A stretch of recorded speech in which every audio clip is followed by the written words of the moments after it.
Alright guys, I'm doing a 2022 Nissan Frontier push to start.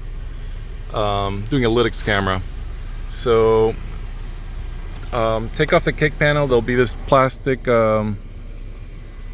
piece right there holding the back of the kick panel. Take that off and then take the whole side and the kick panel off. Top wire right here, this light green, that's your ignition. Then you come up here, you pop this off. There'll be one screw right underneath the hood release. Take that off and you can pop this off. There's this plug right here taped up to this harness. There's a light blue wire.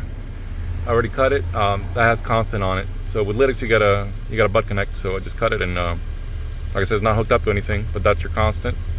And then I ground it right there. And that's it.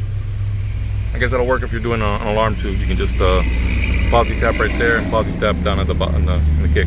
That's it.